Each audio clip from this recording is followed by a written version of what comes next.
கடந்த 5ஆம் திகதி 14 வயதுடைய தன்னுடைய மகளை காணவில்லை என்று தாயார் ஒருவர் கம்பஹா போலீஸ் நிலையத்தில் முறைப்பாடு செய்திருந்தார். விசாரணையை தொடங்கிய போலீசார் கொலைக்கான மூல காரணத்தை கண்டுபிடித்திருக்கிறார்கள். முறைப்பாட்டாளரான தாய் தன்னுடைய 2வது திருமணமான தனது கணவர் மற்றும் மகளோடு மாகேவிட்ட பகுதியில் தற்போது நிர்மாணிக்கப்பட்டுக் கொண்டிருக்கின்ற வேறு ஒருவருக்கு சொந்தமான 3 மாடி வீட்டில் தற்காலிகமாக வசித்து வந்திருக்கிறார்.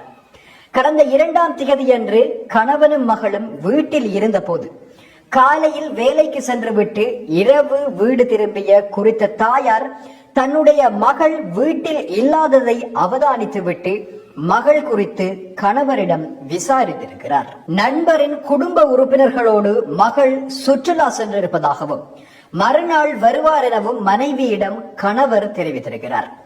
5ஆம் திகதி வரை மகள் வீட்டுக்கு வராததால் இருவருக்கும் இடையில் வாய் தர்க்கம் ஏற்பட்டிருக்கின்றது. அதற்கு பிறகுதான் போலீஸ் நிலையத்தில் தாயார் முறைப்பாடு செய்திருக்கிறார். அங்கு சிறுமி காணாமல் போனது குறித்து தனது கணவர் மீது இந்த சம்பவம் தொடர்பில் போலீசார் விசாரணைகளை முடுக்கிவிட்டிருக்கிறார்கள். முறைப்பாட்டாளரின் 42 வயதுடைய கணவரை கைது செய்து விசாரணைகளை மேற்கொண்டிருக்கிறார்கள்.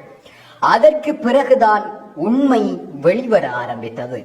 2ஆம் திகதியன்று கணவன் அடகு வைத்த தங்க நகையை மீட்பதற்காக மகளிடம் பணத்தை கொடுத்துவிட்டு அந்த தங்க நகையை விடுவிக்க தந்தையுடன் செல்லுமாறு கூறிவிட்டு மனைவி வேலைக்கு சென்றிருக்கிறார். போதைக்கு அடிமையான கணவன் மகளிடம் நகையை அடகு எடுப்பதற்காக கொடுத்த பணத்தை கேட்டிருக்கிறார். மகள் பணத்தை கொடுப்பதற்கு மறுத்திருக்கிறார். இதனால் ஆத்திரமடைந்த கணவன் மகளை தாக்கியதோடு பணத்தை பறித்துக் கொண்டு வீட்டை விட்டு வெளியேறியிருக்கிறார். மீண்டும் வீட்டிற்கு வந்து பார்த்த போதுதான் அங்கே அதிர்ச்சி காத்திருந்தது. வீட்டிற்கு வந்த அவர் அடித்த இடத்திலேயே மகள் இறந்து போய் விழுந்து கிடப்பதை கண்டிருக்கிறார்.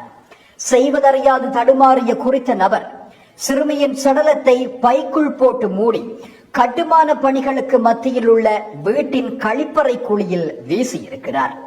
மேற்குறித்த விடயங்கள் அனைத்தும் காவல்துறையின் விசாரணையில் தெரிய வந்திருக்கிறது. கிடைத்த தகவல்களின் அடிப்படையில் கம்பஹா நீதவான் நீதிமன்ற உத்தரவுக்கு அமைய கழிவறை குழியில் கிடந்த மகளின் சடலம் எடுக்கப்பட்டு பிரேத பரிசோதனைக்காக கம்பஹா வைத்தியசாலையின் பிரேத அறையில் வைக்கப்பட்டிருக்கிறது.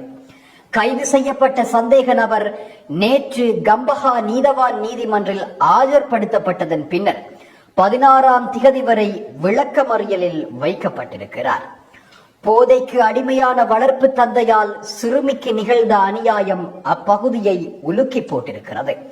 போதைப் பொருட்கடத்தலை தடுப்பதற்கென்று சட்டங்கள் இருக்கின்ற போதிலும் பல்வேறு சட்ட நடவடிக்கைகள் மேற்கொள்ளப்பட்டு வருகின்ற போதிலும் குற்றங்கள் இன்னமும் தொடர்ந்து கொண்டுதான் இருக்கு.